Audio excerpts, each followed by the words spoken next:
Dark world সম্পর্কে আপনি একটু আমাদেরকে বলবেন কি? ধন্যবাদ ইমরুল ভাই আপনাকে।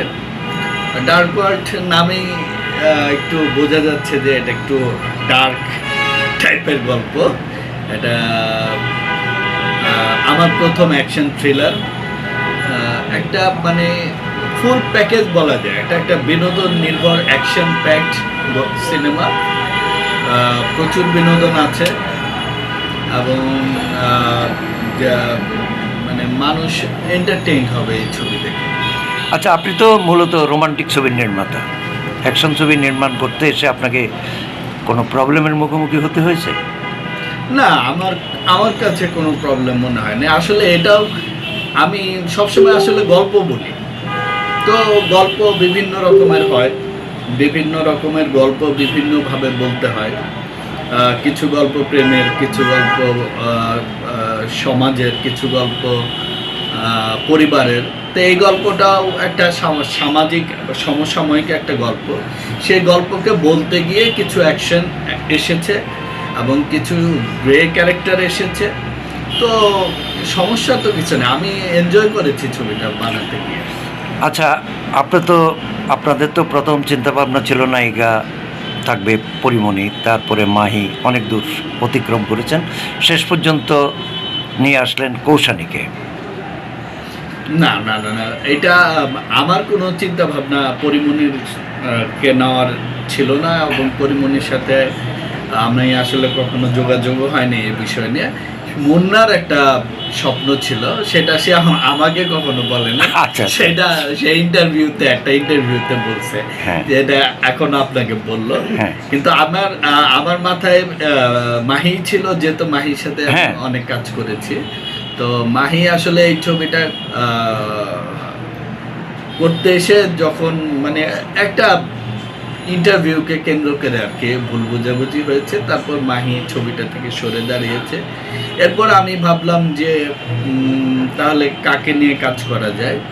তা আমি তো ওই পারের আসলে কারোর সাথে কাজ করি নাই, একটা নিউ এক্সপেরিমেন্ট করার জন্য। আর আমি কৌশানী মুখার্জিকে অফার করেছি এবং সে আমাদের সাথে কথা বলে রাজি হওয়ার পরে আমরা ছবিতে তার সাথে কাজ করলাম। এটা একটা নিউ এক্সপেরিমেন্ট গেদার হলো আমার জন্য।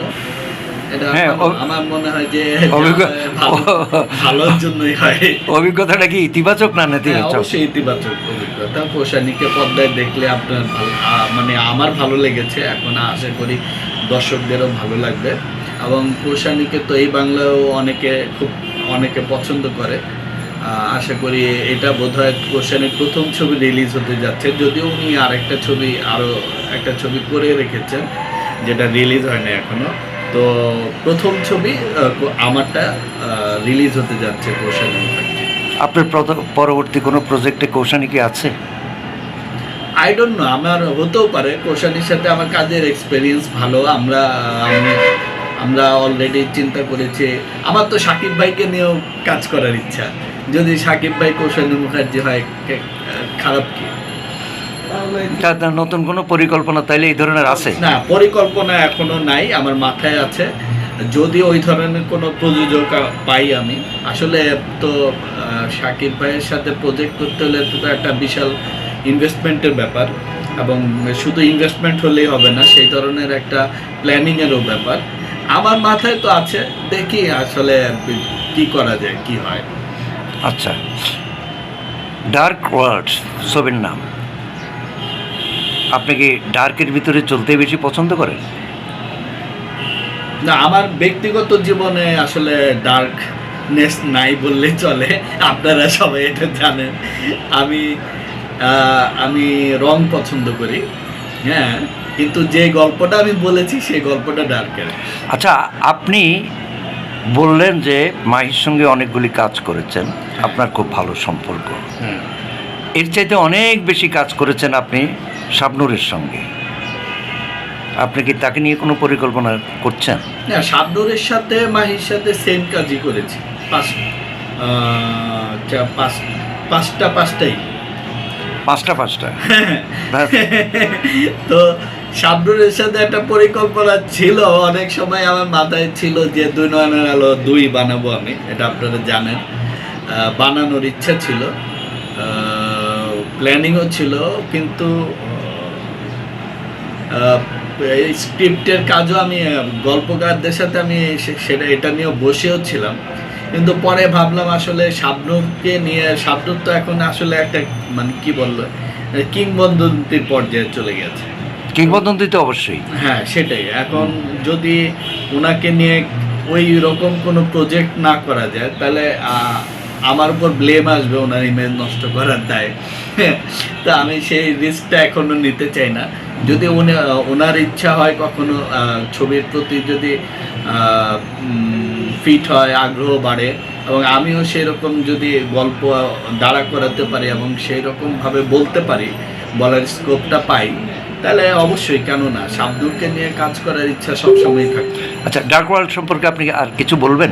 ডার্ক ওয়ার্ল্ড সম্পর্কে শেষ কথা হচ্ছে, অনেকে মনে করছে যে মুন্না খান এই ছবিতে আছে, তাই অনেকে হয়তো আন্ডারএস্টিমেট করতে পারে। তা আমি তাদেরকে বলবো যে মুন্না যে ক্যারেক্টারটা করেছে, যে ক্যারেক্টারটা একজন আসলে বান্দরবনের প্রত্যন্ত অঞ্চলের একজন ডাকাতের চরিত্র করেছে। তো সেই ক্যারেক্টারটায় সে কেমন করেছে, তাকে মানিয়েছে কিনা আপনারা সেটা দেখবেন। তাকে নায়ক হিসেবে দেখলে আমার মনে হয় সেটা তার প্রতি ভুল বিবেচনা করা হবে।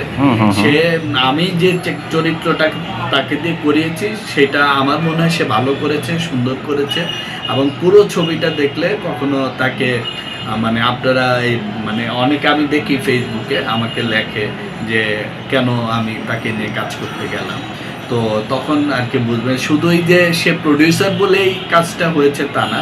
আমরা চেষ্টা করেছি তাকে সুন্দরভাবে ওই ক্যারেক্টারটা যাতে সে প্লে করতে পারে, সেজন্য আমার যতটুকু মেধা ছিল আমি করেছি।